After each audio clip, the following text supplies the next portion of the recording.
Hello and welcome to the France 24 interview. Our guest today was a central figure in George W. Bush's presidency.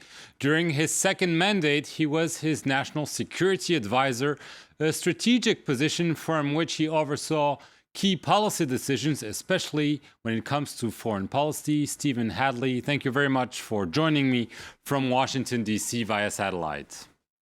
Nice to be here. Mr. Hadley, I imagine in Washington there's a lot of talk about the phone call. Last Friday, President Barack Obama and his Iranian counterpart, Hassan Rohani, spoke. Some see it as a watershed. There are nuclear talks set to resume on October 15th in Geneva. And the Iranian foreign minister said in the American media that there is, quote unquote, a real chance to reach an agreement. Do you share that optimism?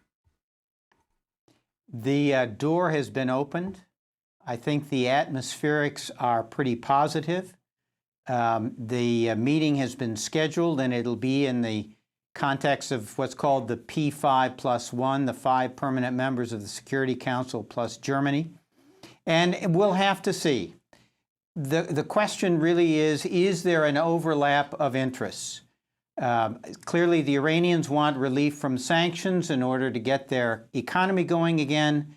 But what the P5+1 want to see is a willingness of the Iranians to give up a nuclear program that clearly is designed to get a nuclear weapon.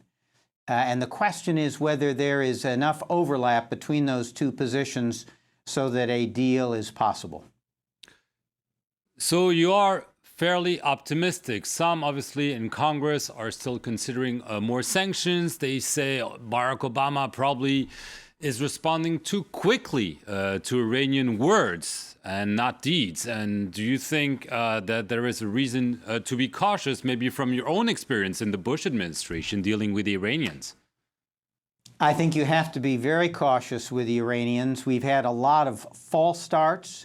We had an agreement in 2003 and 2004 to suspend their enrichment program, which President Ahmadinejad walked away from in 2005. We had negotiations in 2006 and 2007 that in the end of the day went nowhere. So caution, I think, is clearly the watchword here in terms of dealing with the Iranians.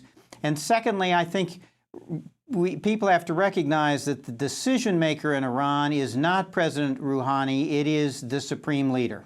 And the supreme leader has been very hostile to the United States. He's really based his rule on confrontation with the United States. And that's why I think it's important that we keep the sanctions in place and that the threat of military action be real and credible if Iran does not give up its nuclear weapons efforts.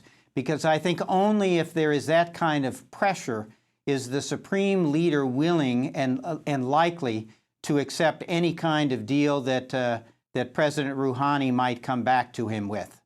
But do you sense, speaking of the supreme leader, Ali Khamenei, some signs that he might be shifting? First of all, he apparently gave President Rouhani the nuclear file, that he is now in charge of dealing with it, and he made some remarks indicating that he might be willing to negotiate. Do you think this could be the real change?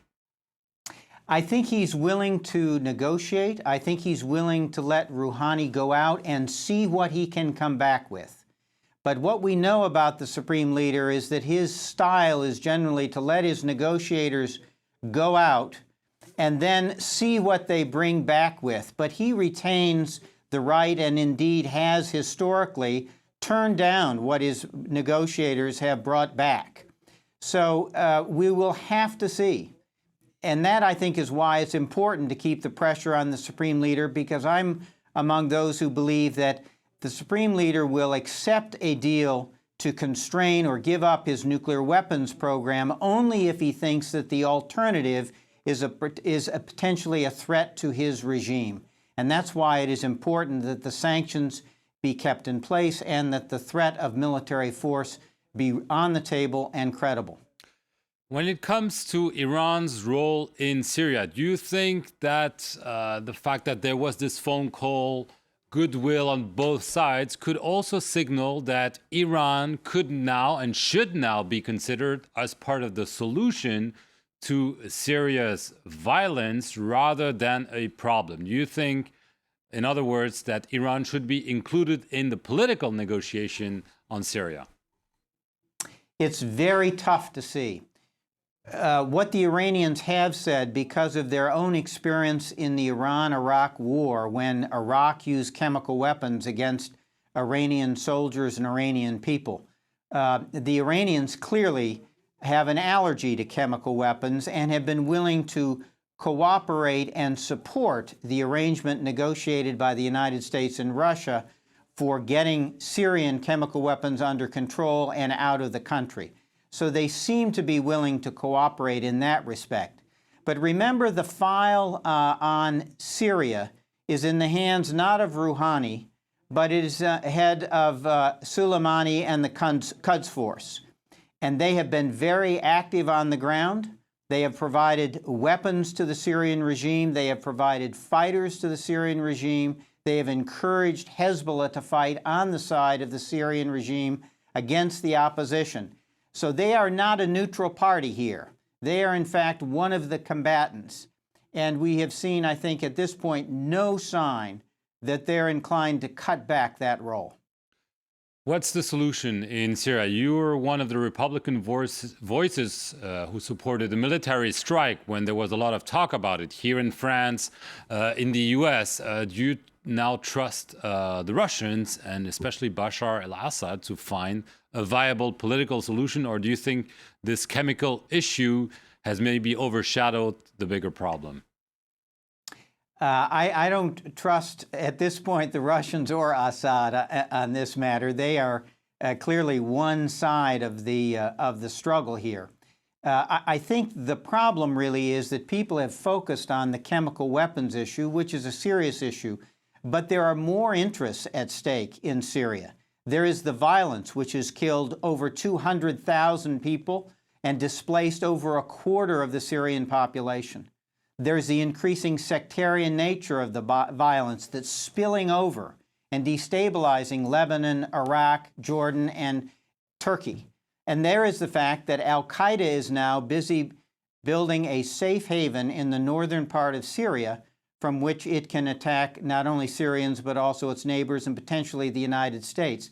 And the chemical weapons arrangement reached between the United States and Russia does not deal with any of these other problems, which are every bit as severe and every bit as threatening to American and regional interests. So what should be done? I think what needs to be done is something that should have been done 18 months ago. It is not U.S. boots on the ground. It is not U.S. airstrikes. But I think if 18 months ago we had been willing to provide the democratic vetted opposition elements, those opposition elements that are not extremists, not associated with Al-Qaeda, if we had been willing to provide them weapons beginning 18 months ago, and it's not too late, we should start doing it now, it will change the balance of power on the ground and convince people around Assad that he's not going to win, and give the opposition a sense that they have some support.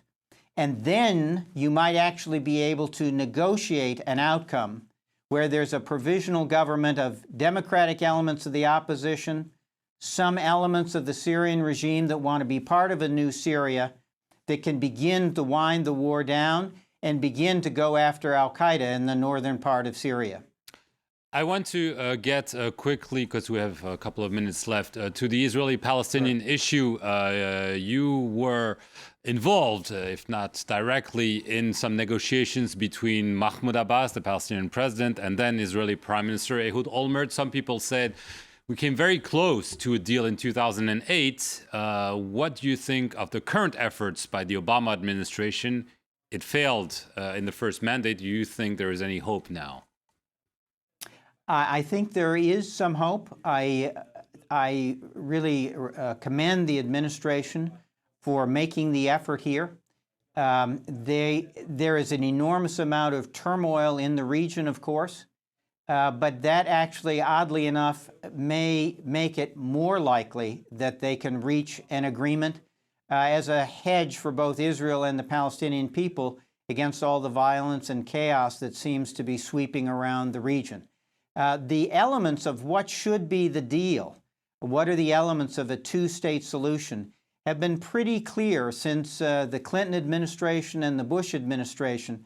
The question is whether the leaders, at this point, Palestinian leadership and Israeli leadership, have the courage to step forward and actually sign the deal that most people understand has to be the basis of an enduring peace in the Middle East. Do you think they have that courage? I hope so. And I hope the administration is giving them support, certainly giving support to Israel by being sensitive to its security needs. Secondly, I hope they are active rallying the Arab world behind President Abbas so he has the regional and political support in the region to make the hard decisions that he has to make.